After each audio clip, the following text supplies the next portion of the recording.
मग त्यात जे त्याच्यात गायन वगैरे करू शकत होते, वादन करत होते, त्यांना प्रत्यक्ष त्याचा लाभ मिळत होता. आणि त्या घरचे किंवा आजूबाजूच्या 2-4 घरातले जे लोक असतील त्यांना अप्रत्यक्ष लाभ मिळत होता. ऐकून किंवा कंपनीपर्यंत तिथपर्यंत पोहोचत होते. आणि ते सुद्धा काय होतं की त्याला आपण प्रासादिक म्हणतो असं होतं की कंपोजिशन तर ठीक आहे, कोणी करू शकते, एखादा कवी करू शकतो, पण कोणते कंपोजिशन गायची याला महत्व आहे. एक मी बोलतो तुम्हाला सांगितलं, लोंढे म्हणून आहेत एरंड्याचे, संजय लोंढे त्यांचं नाव मला माहीत नाही. लोंढे आहेत, सेनेचे चांगले कार्यकर्ते होते आणि ते ऍसिडिटीने हैराण होते. ते खूप त्रास होतो, खूपच भयानक त्रास होत त्यांना.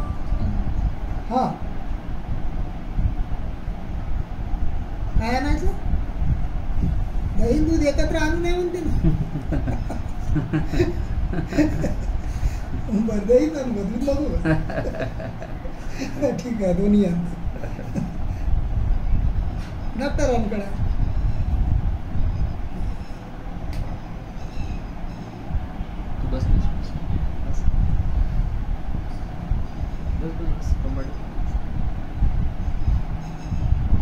तर मग ते त्याचा एक दिवस सहज मकर संक्रांतीचा दिवस काहीतरी होता.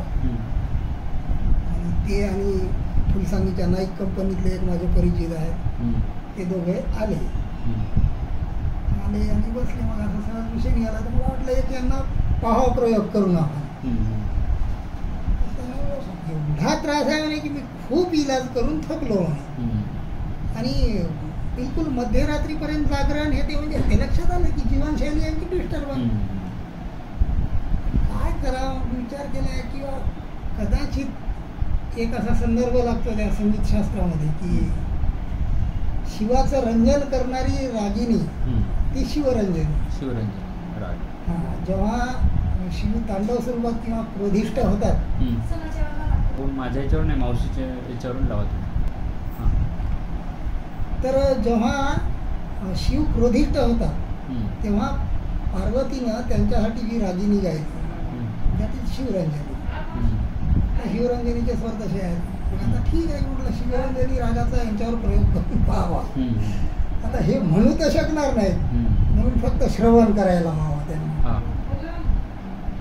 श्रवण तरी मग द्यायचं काय, शिवरंजनीमध्ये हजारो गाणी आहेत. एकदम क्लासिकल जर प्युअर दिलं त्यांना ते तेवढं त्यांना समजणार, रुची असणार नाही, ते महत्वाचं.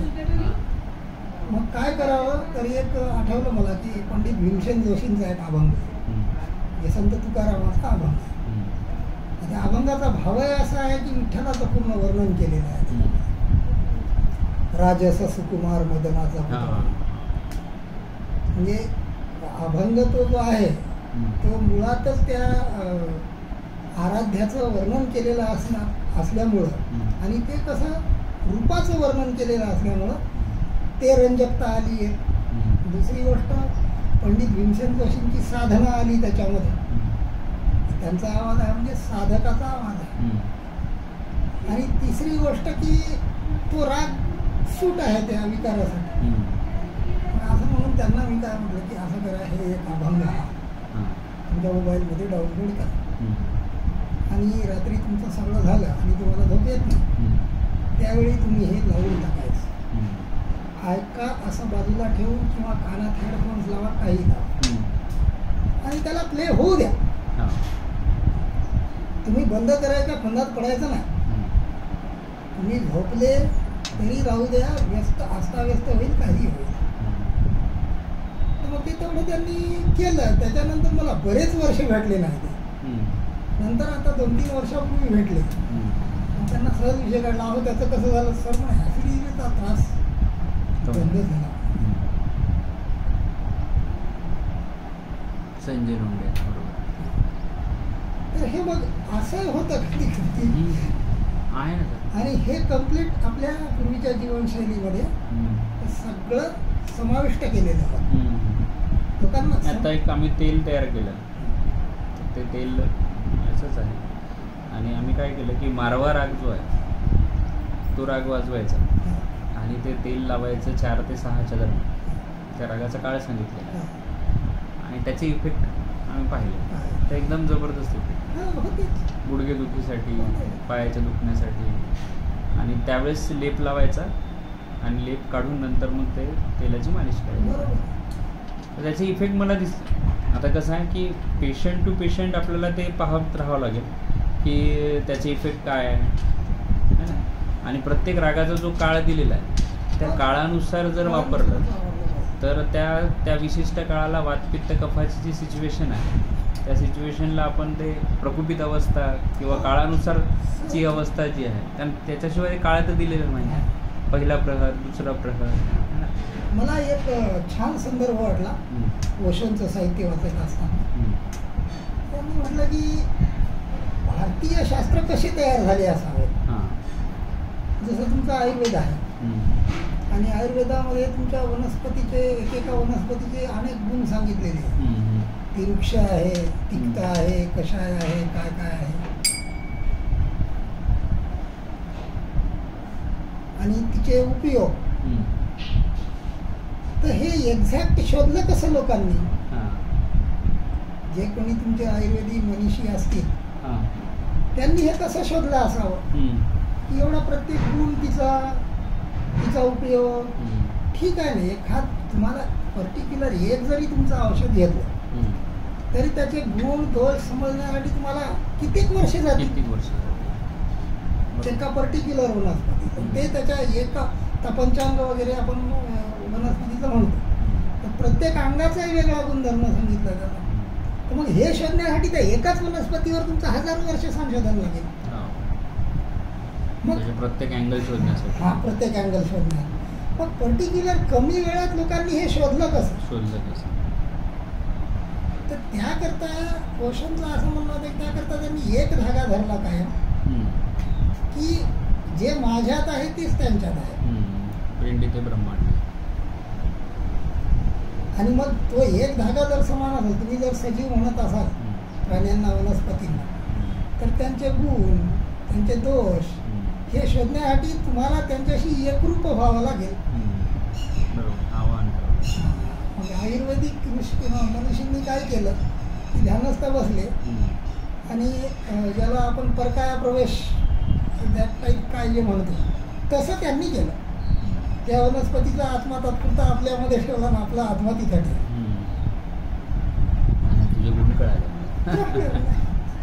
तसंच आहे. नाही तर असं होऊच शकत नाही ना. कॉमन विचार करून पहा, एक वनस्पती घ्या.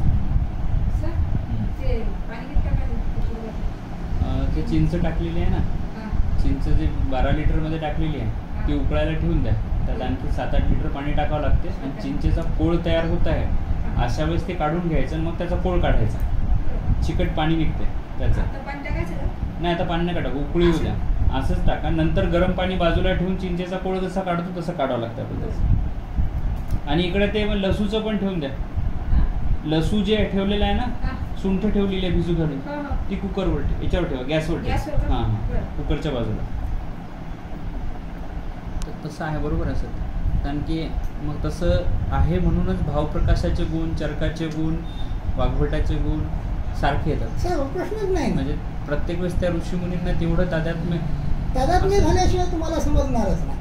आणि प्रत्येक समजा त्यांना गुळवेलाचे तेवढेच गुण कसे आहेत, चरकांनाही तेच कळले, सुश्रुतांनाही तेच कळले, वाघभटांनाही तेच कळले आणि इतर भावप्रकाश सारख्या ग्रंथांना तेच कळले. असं नसतं तर कदाचित वेगवेगळे गुण आले असते. संशोधनात्मक ॲनालिसिस असतं तर चुकले असते. नाही, केमिकल ॲनालिसिसमध्ये जसं तुमचं ॲसिड बेस न्यूट्रलायझेशन करून वेगवेगळे गुण शोधत असतील ते आत्ताच्या काळात. आता ते काय केमिकल ॲनालिसिस शोधतो ना आपण, त्यावेळेस तुम्ही गुणात्मक ॲनालिसिस शोधण्यासाठी तुम्ही जे म्हणत आहे ती तादात्म्य पद्धत होती. तुझा आत्मा माझ्यात, माझा आत्मा तुझ्यात. त्याच्यामुळे आज तुम्ही किती म्हटले तू म्हटली एखादीला की ती माझी बेस्ट फ्रेंड आहे, किती टक्के माहीत असणार आहे तिला तिला. 100% बेस्ट फ्रेंड होण्यासाठी ते तेवढं तादात्म्य पाहिजे. निसर्गासोबत ऋषीमुनींनी तेवढं तादात्म्य ठेवलं, तेवढं एकरूपता ठेवली, म्हणून मग निसर्गाच्या प्रत्येक गुणाचा विचार झाला. ठीक आहे ना. आता जेव्हा आता प्रसंग सांगतात की अगदी अलीकडच्या काळात शंकराचार्य आणि मंडन मिश्र यांचा जेव्हा वाद झाला तेव्हा मंडन मिश्राच्या पत्नीने एक प्रश्न विचारला शंकराचार्य की तू परिपूर्ण आहेस का. आता हे गडबडले, एक तर स्वतः ती महती सांगू शकत नाही, काहीच नाही. त्याने म्हटलं की यस, मला ज्ञान तर भरपूर आहे. त्या स्त्रीला प्रश्न विचारला की तुला ज्ञान आहे पण तू ब्रह्मचारी आहेस, तुला गृहस्थ जीवनाची काय माहिती. बरोबर आहे, तू कधी गृहस्थ जीवन जगलाच नाही. अपूर्णता. हा, मग शंकराचार्यांनी सांगितलं की ठीक आहे, या प्रश्नाचं उत्तर मी तुम्हाला काही काळानंतर देते. बरोबर आहे. त्यानंतर त्यांनी स्वतःचा देह एका गुहेत ठेवला आणि परकाया प्रवेश, एक राजा तिथला अचानक वारलेला होता, आपला आत्मा त्याच्यामध्ये टाकला आणि त्या राजाचं जीवन ते जगले 1-2 वर्ष. त्याच्यानंतर मंडन मिश्राच्या पत्नीच्या प्रश्नाचं उत्तर दिलं त्याला. म्हणजे याच्याशिवाय तुम्हाला शक्यच नाही. बरोबर. आणि ही विद्या अगदी ब्रिटिशांच्या काळापर्यंत होती. मला एक वाटते, आता लोक तर म्हणतात की ब्रिटिशांनी असं केलं तसं केलं, पण भारतावर जे जे आक्रमण झालेत आजपर्यंत हे फक्त पैशासाठी झालेले नाहीत, ज्ञानासाठी झाले. इथल्या गूढविद्या ज्या आहेत त्याच्या मागे प्रत्येक फॉरेनर होता. मी एक काही वर्षापूर्वी, आठवत नाही कुठला पिक्चर होता, पण हॉलिवूडचा एक पिक्चर पाहिलं, तर त्याच्यामध्ये त्यांनी दाखवलेलं आहे की आता 19वे शतक संपलं आणि 20व्या शतकाची सुरुवात, असं काहीतरी थीम होती त्या पिक्चरने. तर 19व्या शतकापर्यंत काय काय प्रभावी होतं जगामध्ये, तर त्यात त्यांनी एक गोष्ट दाखवली होती की इंडियन सायन्स,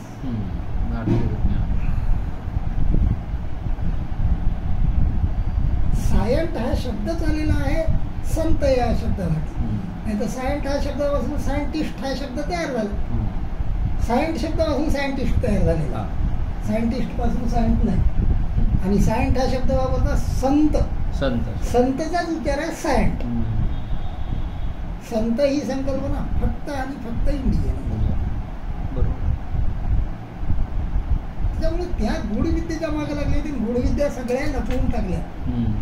तेव्हापासून 12-13व्या शतकापासून नालंदाचा विध्वंस हे प्राचीन युग संपण्याचा सगळ्यात मोठा पुरावा. आज प्राच्य विद्या नाहीत. तुम्ही आम्ही ज्या चर्चा करत आहात किंवा हे एक धागा जे सापडत आहे, कोणी जे सांगत आहे की हे असं मग वनस्पतीच्या त्याच्याशी तादात्म्य करून गुण घेतले असतील, पण कसं करायचं तादात्म्य कोणालाच माहित नाही ना. ती लिंक नाही माहिती, ती लिंक माहिती नाही. आज फक्त आपण बरं, आज एखादा ग्रंथ जरी मिळाला, त्याला डिकोड जरी केलं तरी तुमच्याजवळ थिअरीच आहे फक्त. आता तुला तेच कसं करायचं हे कुठं माहिती आहे तुम्हाला. आमची चर्चा तीच चालू. तुम्ही येण्या अगोदर म्हणजे तुम्हाला ते चर्चेत भाग घेण्यासाठीच बोलवलेलं. आम्ही त्याच विषयावर बोलत होतो आणि आमचा विषय होता की वास्तुशास्त्र, हे सर्व शास्त्र एकमेकांसोबत कसे कनेक्ट आहे आणि त्याची उकल कशी करायची ते तुम्ही सांगितलं सगळं. तो जो हरवलेला धागा आहे तो शोधणं आत्ताच्या सगळ्या वैद्याचं काम तसं पाहिलं होतं. किंवा आत्ता जे शास्त्र, जे जुने सगळे शास्त्र आहेत ते जे वापरत आहे, ज्योतिषशास्त्र किंवा नाट्यशास्त्र, कोणते शास्त्र असेल, तर त्या शास्त्रामधलं ही एक गोष्ट मिसिंग आहे.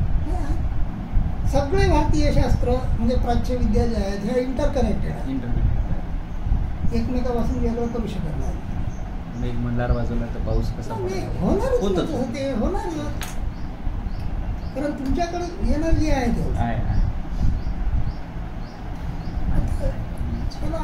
आणि कसं योग्य वेळ येऊ द्यावा, जोपर्यंत योग्य वेळ येणार नाही तोपर्यंत. आता हळूहळू जग त्या दिशेनं जात आहे, त्याच्यामुळं याला उंचित अवस्था आलेली आहे, होईल. पण त्या गोष्टी शोधण्यासाठी वेळेनुसार किंवा त्या ठरवल्यानुसार गोष्टी. सुंठगा जे आहे ना त्याच्यामध्ये 2 लिटर टाकायला सांगितलं होतं. 125 आहे, 125 टाकली, एक 100 ग्रामला साधारणतः 1600 पाणी पाहिजे.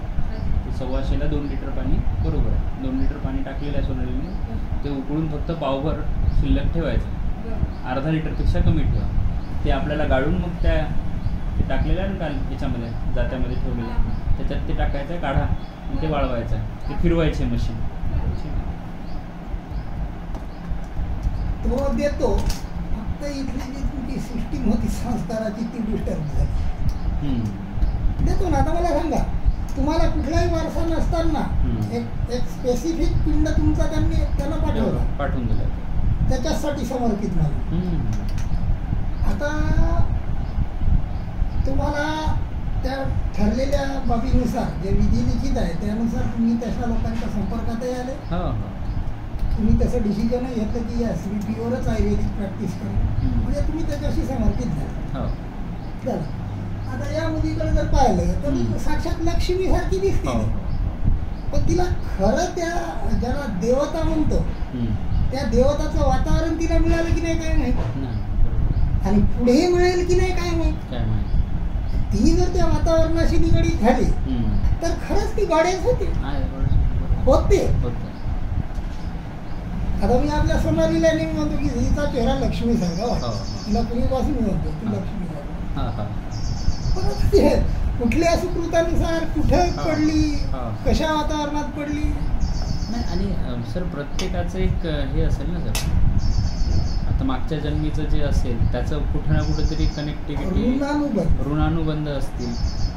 सगळ्यात मोठं ऋण आहे तुमच्या इच्छांचं. त्या इच्छा अपूर्ण राहत असेल त्या पूर्ण करण्यासाठीच माणूस पुन्हा पुन्हा जन्म घेतो. इनकम्प्लीटनेसच माणसाला कम्प्लीटनेसकडे नेते. ते सगळं तुमचं रजिस्टर होऊन जातं की यस हे माझं एवढं इनकम्प्लीट आहे. असं त्या उदाहरण सांगतो, बोरवाली ना याचं उदाहरण सांगतात संत रामानंदाचं. रामानंद हे कबीरांचे गुरु होते, आणि कबीरांचे गुरु त्यांचा शिष्य परिवार मोठा आहे ते सगळं झालं. ते ज्या घाटावर काशीच्या स्नानासाठी जायचे तिथला एक चांभार फार हुशार होता, म्हणजे जाणकार होता, त्याला माहीत होतं पुनर्जन्म कसा होता. तर त्यानं काय केलं, त्या चांभारानं एक सुंदर अशी मोजडी बनवली. एवढी सुंदर बनवली आणि आपल्या घराच्या समोर, घर ते दुकान आहे तेच, घराच्या समोर अशी दिसती टांगून ठेव. प्रत्येक येणारे जाणारे लोकांची त्याच्यावर नजर पडत होती. इव्हन काशी नरेशाची सुद्धा, काशीचे राजे होते त्यांची सुद्धा त्याच्यावर नजर पडली. त्यांनी त्याला बोलवणं पाठवलं की मला ती मोजडी दे. तर राजाचा देखताना सांगितलं, महाराज मी तुम्हाला त्याच्याहीपेक्षा सुंदर मोजडी बनवून देतो पण ती देत नाही. म्हटले काय कारण आहे. महाराज गरीबाचं राहू द्या ना, म्हटलं काहीतरी असेल ते, मला शुभ शकून आहे. बरोबर ठीक आहे. आता ती मोजडी टांगलेली आणि रामानंदांचा जाण्याचा रस्ता तोच. मग तो काय करायचा, चांभार लक्षात ठेवायचा. रामानंद घराच्या जवळ आले की वाकून प्रणाम स्वामीजी. स्वामीजी त्याच्याकडे पाहायचे, आशीर्वाद द्यायचे, लक्ष सहज मोजडीकडे जायचं. आता एवढे विरक्त संत, पण दररोज त्या मोजडीकडे पाहून त्यांच्या मनात इच्छा झाली की चिंचेच्या ना हो, ते कोळून कोळून काढायच्या आणि त्याच्यात फक्त चिंचच राहू द्यायची. ते गरम होऊ दे ना, उकळत आहे ना, एक उकळी जायला तर आपोआप सुटते बाजूला, मग ते रस काढताना निघतो. तर आता एवढे आपण खडावा नेहमी घालतो, सोन्याचे मिळत असतील कदाचित, परंतु त्या मोजडीवर इच्छा द्यायची रोज रोज पाहून, दररोज पाहून पाहून. अशा रीतीनं रामानंदाचा अंतकाळ जवळ आला. जवळ आल्यानंतर मृत्यूशय्यावर असताना आत्मा निघायला तयार नाही. एवढे मोठे सिद्ध संत, परंतु आत्मा निघायला तयार नाही. पट्ट शिष्यानं जवळ येऊन विचारलं, गुरुदेव काय अडचण आहे. अरे म्हटले ते त्या चांभाराला बोलून आणा बरं. म्हटले चांभाराला माझ्या समोर आणा. म्हटले ते गेला शिष्य. अरे बाबा तुला आमचे गुरुजी बोलवत आहेत म्हणे, आता अंतिम घटकामध्ये. चांभार हुशार होता, त्याच्या लक्षात आला. म्हटलं हो हो आलोच म्हणे. आणि त्यानं काय केलं की ते ही मोजडी होती आपल्या हातात घातली, अशा दोन हातात दोन हात घालून घेतले आणि आल्यावर त्या आश्रमावर आहे ते बूट फेक बाहेर म्हणे. कुठं चांबड्याचा आतमध्ये घेऊन चाललास गुरुजवळ. अरे मला असंच जाऊ द्या म्हणे, तुम्ही ऐका म्हणे. नाही नाही असं जमत नाही, तुम्ही विचारा म्हणे वाटल्यास गुरुजींना. विशिष्ट गेला म्हणे ते चांभाराला ना हातात त्याच्या मोजडी आहे ते घेऊन आला म्हणे. आम्ही त्याला आत येऊ देत नाही. रामानंद हसले, त्यांनी सांगितलं तो जसा येत आहे तसा येऊ द्या. तो आला आतमध्ये. आल्यानंतर त्यानं ते मोजडी हातातच होती, असे दोन्ही हात करून नमस्कार केला. गुरुदेव साष्टांग प्रणाम. ते हसले आणि आशीर्वाद दिला त्याला. म्हटलं तुझी इच्छा पूर्ण होईल. त्या एका बाबीसाठी रामानंदांना पुनर्जन्म घ्यावा लागला आणि ते दुसऱ्या जन्मामध्ये संत रविदास झाले. त्याच चांभाराच्या घरी. किती मोठा बंध आहे तो. अपूर्ण इच्छा. त्याच्यामुळे ते वासनेच्या संगे नको धावू म्हणा वगैरे जे म्हणतात ना, ते ऐकायला म्हणायला फार सोपं आहे, अंमल करायला फार कठीण आहे. सृष्टीची निर्मिती इच्छेतूनच झालेली आहे. कोणाची तरी इच्छाच आहे, त्याच्याशिवाय निर्मिती नाही. इच्छा आहे सृष्टीची इच्छा. कोणाच तुमचं आमचं प्रत्येकाची जीवन जगण्याची इच्छा संपू द्या. जगात कुठलंही औषध नाही असं की त्याला जगायला लागली. पण बरोबर, इच्छा संपल्या की विषय संपला. बस त्यांना ठरवलं एखाद्यानं की no I want to die. कोणी जगू शकत नाही.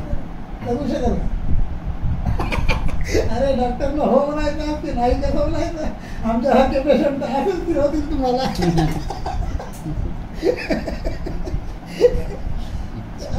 इच्छा मरण म्हणायचं. भीष्माचं तसंच होतं मी त्यामध्ये. नाही मला मरायचं नाही म्हणजे मरायचंच नाही. एवढे बाण रुतलेले असून सुद्धा माणूस राहिला मला युद्ध पाहायचं पूर्ण. इच्छा मरण नाही. प्रत्येक कन्सेप्टवर पाश्चात्य लोक शोध घेतात. इथे एक अशी सेटिंग करून ठेवली त्यांनी या विस्कळीत झालेली आणि की इथलं सगळं तुमचं टाकाऊ आहे हे आपल्या डोक्यात बसलेलं आहे. भारतीय लोकांच्या डोक्यात ते बसवलंय, ते बसवलेलं आहे. मुद्दाम केलेली ती मेक आहे. म्हणजे काय होईल की तुमचं दुर्लक्ष होईल, आम्ही लक्ष देऊन आम्ही त्याच्यावर रिसर्च करू आणि होते तसंच. आता मला एक आश्चर्य वाटलं मला की आपले लोक किंवा तरुणांना तर काहीच नाही, पण चांगले अभ्यासू लोक सुद्धा अशा गोष्टींकडे लक्ष देत नाही. की आपल्याकडे कन्सेप्ट काय आहे. आता मी सायकॉलॉजीचा स्टुडंट असल्यामुळे माझं लक्ष थोडंसं जास्त गेलेलं आहे. API अमेरिकन सायकॉलॉजिकल इन्स्टिट्यूट जे आहे तिने ठरवलेले मानदंड जे आहेत ते जगात फॉलो केले जातात. बरोबर, मानसशास्त्राशी संबंधित. तर त्या APIनं काय केलं, सुमारे 30 वर्षापूर्वी 1995च्या तेवढ्यामध्ये त्यांनी पहिले कन्सेप्ट बदलून टाकले. मानसशास्त्राची, आधुनिक मानसशास्त्राची सुरुवात 1870 साली अमेरिकेतून सुरुवात झाली. चालत आली ती, म्हणजे फार जुनं शास्त्र नाही आहे आधुनिक मानसशास्त्र जे आहे. आणि याचा कन्सेप्ट काय होता की आपण जे आजही आपल्याकडे म्हण म्हटल्या जाते कोणती, sound mind in sound body असं म्हणतात. बरोबर, की सुदृढ निरोगी शरीरामध्ये निरोगी मन असते. म्हणजे कन्सेप्ट काय झाला की शरीर वरून महत्वाचं आहे. नाही, शरीर वरून आहे, मन आतमध्ये आहे. हा कन्सेप्ट जवळपास 125 वर्ष चालत होता. आणि प्राचीन भारतीय कन्सेप्ट काय आहे की हे कोश आहे. हा अन्नमय कोश, मग प्राणमय कोश, मनोमय कोश, असे कोश एकमेकाला वरून असलेले अस्तर त्यांनी केलेले. तर त्यांनी मग याच्यावर संशोधन सुरू केलं की असं का, मग असं जर आहे की जर मन आतमध्ये आहे तर अगोदर शरीरावर परिणाम व्हायला पाहिजे होता, नंतर मनावर व्हायला पाहिजे होता. पण असं होत नाही. कधी कधी एखाद्याचं शरीर जर्जर जरी असेल किंवा अगोदर आपणाला ताप जरी येणार असेल किंवा काहीतरी बिघडणार असेल तर 1-2 दिवस अगोदर आपल्याला कसं तरी वाटतं. मनाला अगोदर फील होतं आणि नंतर घटना घडते. बरोबर. मग त्यांनी यावर संशोधन की हे कसं असेल. मग त्यांच्या लक्षात आलं की नाही असं नाही. Sound mind in sound body नाही, sound body in sound mind. म्हणजे या प्राणमय कोशाच्या बाहेरून मनोमय कोश.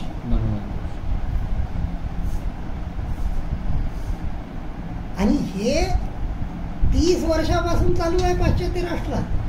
आपल्याकडे अजूनही तीच म्हण शिकवल्या आहे, sound mind in sound body. गलत आहे, गलत आहे गोष्ट. आपण स्वीकारायला तयार नाही. आपण आता ते जुनेच कन्सेप्ट हे करत. आता याच्यात किती आमूलाग्र बदल झाला त्यांच्या विचारसरणीतच. आता मला एनेस्थेशिया आज आपल्याकडे अजूनही चालू आहे. पाश्चात्य राष्ट्रात बंद झाले. हिप्नोटाईज करतात पेशंटला.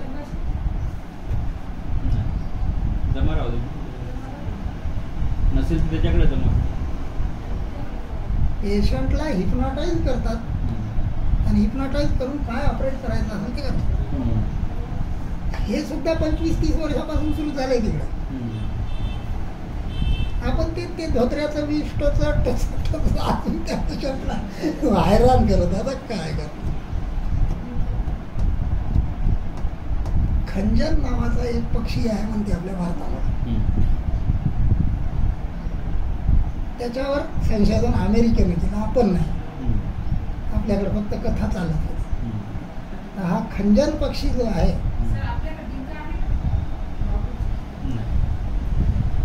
तो जो मिळत आहे बाजारात तो घे म्हणा. धावंड्याचा घेतला तरी चालतो. सध्या मिळत आहे रसिकवर मिळते, रसिक दुकानात, ते घेऊन घे. हा बरोबर. इथं आमचं चांगलं चाललं होतं. आता म्हणून तुला माहित आहे एकदा बसलं काही करत नाही. खंजन पक्षाची स्टोरी होऊ द्या म्हणा, मी येतो. बस आलो थोड्या. हो, तर हा खंजन नावाचा पक्षी आपल्याकडे पावसाळ्यापर्यंत दिसतो. जसा पावसाळा सुरू झाला तसा त्याचा आवाज ऐकू येतो, पण तो दिसत नाही. आवाज ऐकू येतो त्याचा, पण दिसत नाही. कुठपर्यंत? नवरात्रापर्यंत. नवरात्रानंतर तो पुन्हा दिसतो. तर मग प्राचीन लोकांचं असं म्हणणं होतं की त्या पक्षाच्या डोक्यावर एक शेंडी उगवते पावसाळ्यापासून नवरात्रापर्यंत, म्हणजे साधारण 3 ते 4 महिने. त्या 4 महिन्यात ती परिपक्व होते आणि नवरात्रामध्ये ती शेंडी गळून पडते. त्या एका काट्यामुळं किंवा त्या शेंडीमुळं तो अदृश्य होतो. मग लोक त्याच्या मागे कुठं सापडते का, त्याला पकडता येईल का, त्याची शेंडी मिळते का. ती शेंडी कोणाही जवळ ठेवली तरी तुम्हाला सादृश्य होतं. आता याच्यावर संशोधन अमेरिकेनं केलं आणि अमेरिकेच्या इंटेलिजन्स. अमेरिका जगात सुपर पॉवर आहे, म्हणजे फक्त दिसणाऱ्या बाबीमुळे नाही, अशा अनेक अदृश्य बाबीमुळे सुपर पॉवर आहे ते. अमेरिकन इंटेलिजन्सने याच्यावर काही प्रयोग केले की आपले काही स्पाय जे आहेत हेअर, त्यांना असं अदृश्य करून कुठं ठेवता येईल का. बरोबर, तसं केलं तुम्ही काय मजा आहे सगळं. कुठल्या देशाचं सगळी गुप्तहेर सहित सगळंच माहिती होऊन. मला सांगा, आपल्याकडच्या ज्या कथा कहाण्या आहेत त्याला फेकून दिल्या आपण केवळ बालकथा म्हणून, स्वप्नरंजन म्हणून. कशावर तरी बेस आहे. भारुंड नावाचा पक्षी एक सांगितलं आहे योगामध्ये. सूक्ष्मी, लघिमा, गुरुमा, सगळे अष्टसिद्धी आहेत ना. ह्या अष्टसिद्धी सांगितलेल्या आहेत. त्यातही अष्ट आणि यांना क्षुद्र सिद्धी म्हटलेलं आहे. क्षुद्र सिद्धी म्हटलेलं आहे. एकदम क्षुद्र, ज्याची काही किंमत नाही अशा. आता ह्याच सिद्धी आजच्या काळात सगळ्यात सुपर पॉवर वाटतात. तर यांना क्षुद्र म्हटलं तर याच्यापेक्षा किती हाय लेवलचं सायन्स इथे असेल. मला एक आमच्या संप्रदायातली एक घटना मला हादरवून गेली. मी आमच्या जगद्गुरूंसोबत या संदर्भात चर्चा केली, पण सुदैवानं म्हणा, दुर्दैवानं म्हणा, किंवा काही गुप्तबाबीमुळं ते एक तर अनभिज्ञ वाटले किंवा त्यांना याच्यात काही रस वाटला नाही. तर औरंगजेबाच्या काळातली घटना आहे. औरंगजेबाच्या काळामध्ये जेव्हा काशी विश्वेश्वराचं मंदिर औरंगजेब त्यांना तोडलं, मंदिर पाडलं आणि आतमध्ये जे लिंग होतं, आजही इकडं काशीच्या विश्वेश्वराचं जे लिंग आहे ते ओरिजिनल नाही आहे. ओरिजिनल लिंग मस्जिदमध्ये आहे. कारण मंदिराच्या या बाजूला नंदी आहे. तुम्ही नंदीचं तोंड पाया कोणीकडे आहे? उलटा. नंदीचं तोंड मस्जिदीकडे आहे. मस्जिदीकडे. हा, नाही तर नंदीचं कोणाकडे तोंड पाहिजे? शिवपिंडीकडे पाहिजे. बरोबर, ते दिशादर्शक आहे. हा, नंदी पश्चिम दिशाच दाखवते नेहमी आणि शिवपिंडी जी साळुंका आहे ती उत्तर दाखवते. उत्तर पश्चिमचा कॉम्बिनेशन आहे. तर मग हे असं पाहिलं, बरेच लोक त्या नंदीकडे लक्ष देत नाही. इकडे काशी विश्वेश्वर पाहते. काशी विश्वेश्वराचं जे लिंग आता तिथे मांडलेलं आहे त्याच्या पलीकडून एक घुमट आहे. तो घुमट, नंदीचा घुमट, मस्जिदीचा घुमट, तिन्ही एका रेषेला. तर मग तो जेव्हा ते मंदिर त्यानं तोडलं, ते आता मूर्तीभंजक होता. तो बुद्ध शिकन हा एक कन्सेप्ट आहे इस्लाममध्ये. बुद्ध म्हणजे मूर्ती, शिकन म्हणजे तोडणारा. तर त्याने जास्तीत जास्त मूर्ती तोडल्या, त्याला बुद्ध शिकन म्हणतात. बुद्ध शिकन. हा, गाजी. गाजी म्हणजे ज्यानं कमीत कमी एका तरी हिंदूला मारलेला आहे त्याला गाजी म्हणतात. इतर नाही, ख्रिश्चन नाही, तुमचे यहुदी नाही, त्यांना गुलाम म्हणून ठेवावा असं म्हणणं. काफिर ही संकल्पना फक्त हिंदूसाठी, बाकी कोणासाठी. तर मग ते त्यानं सांगितलं चलाओ इस पे हातोडा. जेव्हा ते हातोडा उजारणारे गेले ते तर तसेच राहिले हातोडा धरून. पण औरंगजेबाला तिथे साक्षात्कार झाला. त्यानं त्याच्या स्वतः याच्यामध्ये लिहिले, आलमगीर नावामध्ये उल्लेख आहे की जेव्हा मी पाहिलं तेव्हा ती मूर्ती अशी उंच वाढत जाताना मला दिसली आणि पार आकाशाला भिडली. आणि त्या मूर्तीवर 3 डोळे होते आणि त्या डोळ्यातून आगीच्या ज्वाळा निघत होत्या. त्या लिंगावर सगळे असे ताठ काळे केस होते आणि ते सरळ उभे होते आणि ते डोळे रोखून माझ्याकडे पाहत होते. ते पाहून मी घाबरलो. मूर्ती तोडणार नाही आणि मी या मंदिराला 1700 एकर जमीन दान केली. औरंगजेबानं काशी विश्वेश्वर मंदिराला 1700 एकर जमीन दान दिली होती. फक्त ते जे मूळ मूर्ती होती ती त्यानं त्या मस्जिदीमध्ये ठेवली. इस्लामचा अर्थच ते आहे की प्रत्येक मस्जिदीच्या खाली शिवलिंग असल्याशिवाय पण तीच मस्जिद नसते. अच्छा. अगदी नवीन बांधणारी सुद्धा कधी नवीन मस्जिदीचं बांधकाम होत असेल तर पहा, 1 दिवस अगोदरपर्यंत त्या मस्जिदीमध्ये जिथे प्रार्थना करतात त्या ओट्याच्या खाली फक्त गड्डा असतो. दुसऱ्या दिवशी जर तुम्ही गेले तर ताबडतोब रात्रीतून बांधकाम होऊन ते गड्डा बुजून त्याच्यावर ओटा दिसतो. त्याच्या खाली शिवलिंग ठेवाच लागतं. नतमस्तक व्हायचं तर कोणासमोर व्हायचं? असंच हवेत थोडंच नतमस्तक होणार आहे. तुम्ही मी रस्त्यानं चाललो तर हवेला थोडाच नमस्कार करणार, कोणीतरी दिसावं लागेल ना समोर तुम्हाला. तर मग हे 1700 एकर जमीन आमच्या काशी जे पीठ आहे त्याच्या मालकीचे. जेव्हा बनारस हिंदू विश्वविद्यालय तयार झालं तेव्हा या काशी जगद्गुरूंनी आमच्या त्याच्यापैकी 1400 एकर जमीन मदन मोहन मालवीय यांना दिली. आज 1400 एकर परिसरात ते बनारस हिंदू विश्वविद्यालय आहे. आणि 350 एकर यांच्या मालकीची आजही आहे तिथं. तर मग हे असं झाल्यानंतर ब्रिटिश जेव्हा शोध घ्यायला लागले मग औरंगजेबानं त्यावेळी एक त्यांना प्रॅक्टिकल मागितलं आमच्या जगद्गुरूला की तुम्ही दिखाओ मुझे की कोई प्रॅक्टिकल धर्म क्या है तुम्हारा, हे हिंदू धर्म पत्थर की पूजा करते. तर त्यावेळी तिथे जे जगद्गुरू होते त्यांनी काय केलं की ते आपल्या खडावावर उभे राहिले आणि त्याच्या समोर आकाश मार्गानं नेपाळला गेले, काठमांडूला. आणि तिथून त्या पशुपतीनाथावर वाहिलेलं एक बेलपत्र घेऊन परत आले. मला येते ते त्यांना पाहिलं, नंतर नतमस्तक होऊन ते दानपात्र. ही बाब आलमगीर नाम्यातली जेव्हा ब्रिटिशांनी शोधली, मॅक्स मुलर असाच आला नव्हता. मॅक्स मुलरला फक्त इथला प्राच्यविद्येचा शोध घेण्यासाठी आणला. गरज काय, ब्रिटिशांना फक्त लुटायचं असं सोनं चांदी हे तुटूच लागली. मॅक्स मुलर इथं का आणला? आणि बरं मॅक्स मुलरने इतर काही काम केलं का नाही? त्यानं फक्त शोध घेतला तुमचा इथल्या प्राच्यविद्या काय आहे, वेद काय आहे. हा हो बरं आलो हो चहा करतो पर्यंत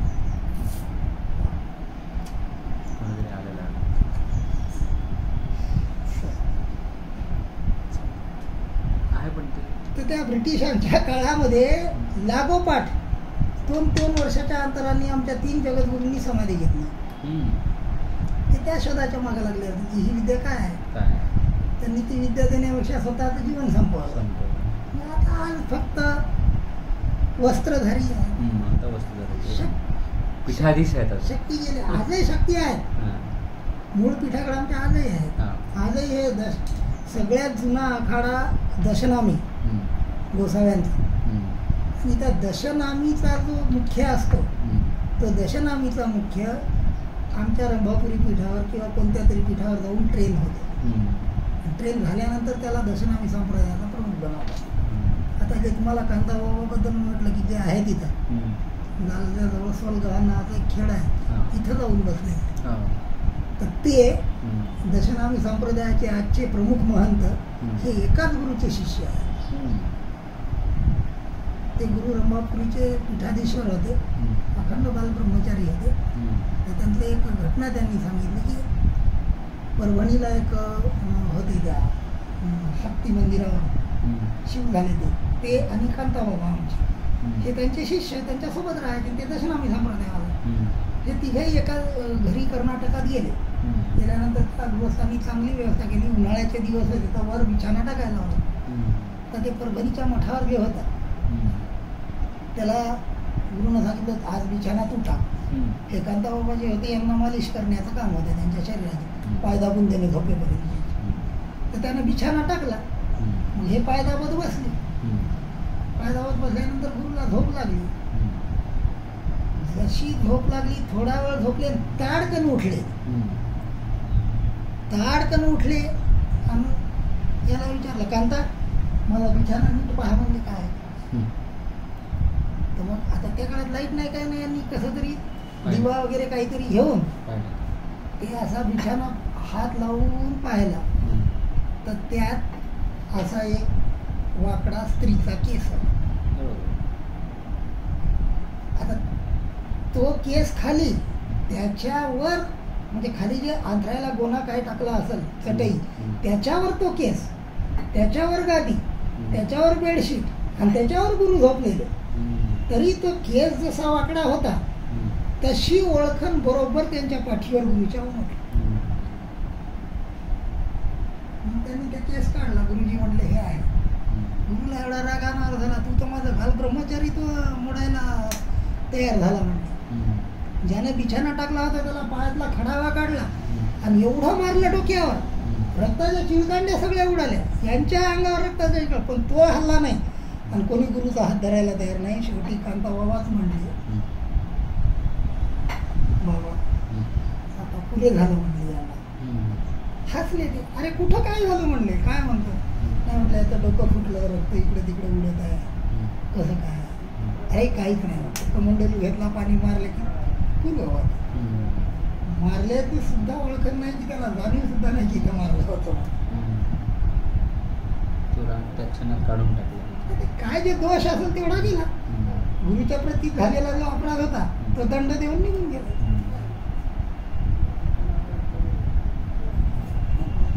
हे गेलं. पण आता ते गेले बा हे आहेत. यांना मी 1000 वेळ म्हटलं. मी प्रत्येक वेळ विनंती केली की मी कसा जगू. तुम्ही जसे आहे तसेच जगा. काय करणार म्हणजे ते. आणि एक साधा माणूस मराठा समाजाचा आहे त्याला बाबांनी आमच्या पट्ट शिष्य बनवलं. तो संसारात असून विरक्त झाला. शक्ती संपन्न माणूस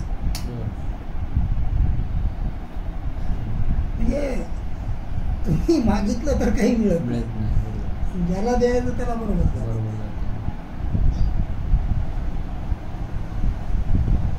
पण ह्या ज्या गोष्टी आहेत याच्यासोबत हे जर समजा आता आयुर्वेद, तुम्ही आयुर्वेद जाणता, त्याच्यासोबत ह्या गोष्टी जर आल्या तर तुम्ही जास्त डीपमध्ये जाऊ शकता.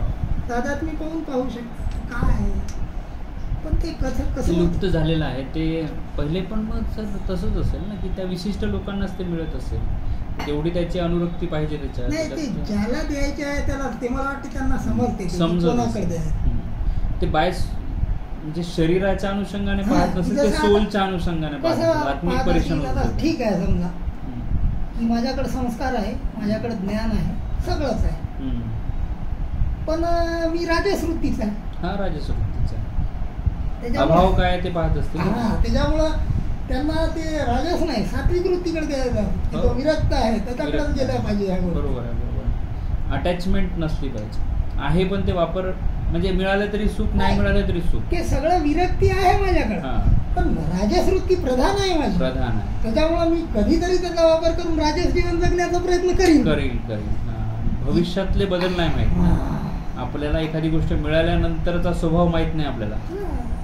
खरं तर तेच असते. मूळ स्वभाव माणसाचा तोपर्यंत नसते तोपर्यंत त्याच्याकडे त्या गोष्टी नाही आहे तोपर्यंत. त्याच्यामुळे मग ते मिळत नाही. ती गोष्ट बरोबर. बाकी मिळाल्यानंतर ती शस्त्राचा वापर कसा मी करायचा. सांगतो आजपर्यंत मला आयुष्यामध्ये कशाचंच आकर्षण वाटलं नाही. हा कशाचंच वाटलं नाही. पण वृत्ती राजस आहे. वृत्ती राजस माझ्याकडे पैसा 5 पैसे जमा नाही, पण हा. माझं काम कधी अडत नाही. अडत नाही. मला आरोग्याचंही एवढं काही वाटत नाही. म्हणजे त्याचा ताणतणाव येत नाही. नाही. तुमच्याकडे मागच्या 20 वर्षापासून मी आहे. हो. बऱ्याच वेळा मला बीपी हाय होत राहायचा. त्याचा कधी मी विचार केला नाही. आणि तो कधी नॉर्मल झाला ते माहित नाही मला. शुगर झाली तरी टेन्शन नाही, अटॅक आला तरी टेन्शन नाही. मला त्याचा कशातच काही वाटत नाही. पण मूळ बेस राजस असल्यामुळं मग तेवढाच एक ड्रॉबॅक असेल त्याच्यातला की म्हणजे राजस माणसाकडे नाही द्यायचं. किंवा वेळ असेल त्याला. काय असेल माहित नाही. आता काय वेळ असणार.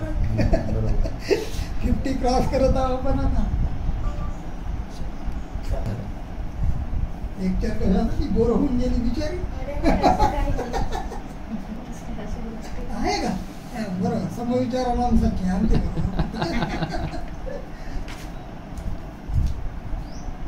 चांगलं झालं. मावशी कंटाळून गेलं वाटते. नाही मावशी कंटाळल्या नाही. औषध औषध बनवायचं त्यांना. माझे औषध हा मावशी औषध द्या.